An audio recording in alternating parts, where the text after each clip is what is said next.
The call is coming from inside the house. It's us, it's our brains. Our brains are the real problem here.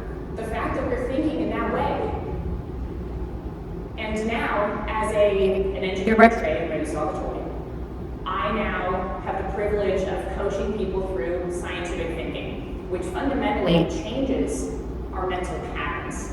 And in doing this with clients, with organizations, I'm starting to see this pattern again, where people are relying on these external factors to make us happy, when we can be happy right now. Would you like to be happy right now? I'm going to help show you how we're going to do this. How does that sound? Yeah, let's get out of this gloominess. Whoa! That's heavy. All right, let's talk about some fun. So here's how we can power happiness. There are three tools for scientific thinkers. Great news, you all have them already.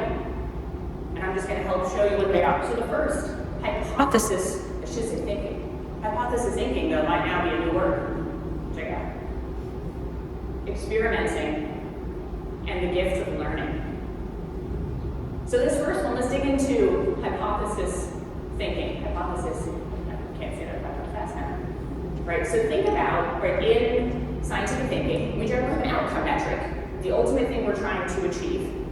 So if happiness is this ultimate thing we're trying to achieve, our outcome metric, then the hypothesis here is, what might our process metrics be?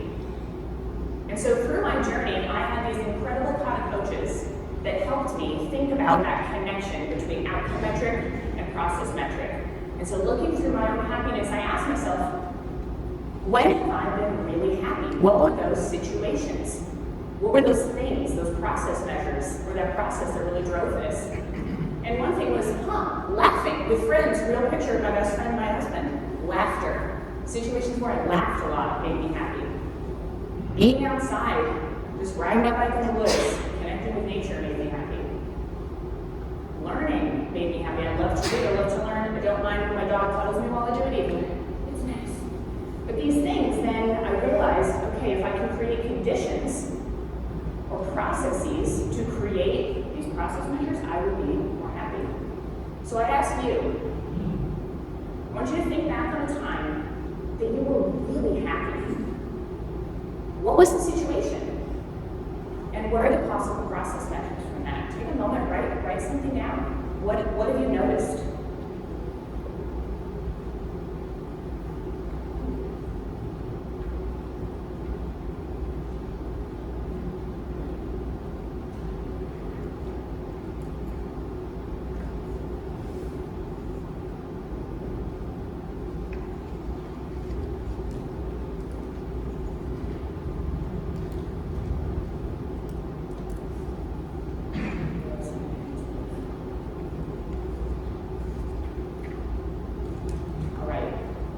Feel free to keep writing, don't stop me.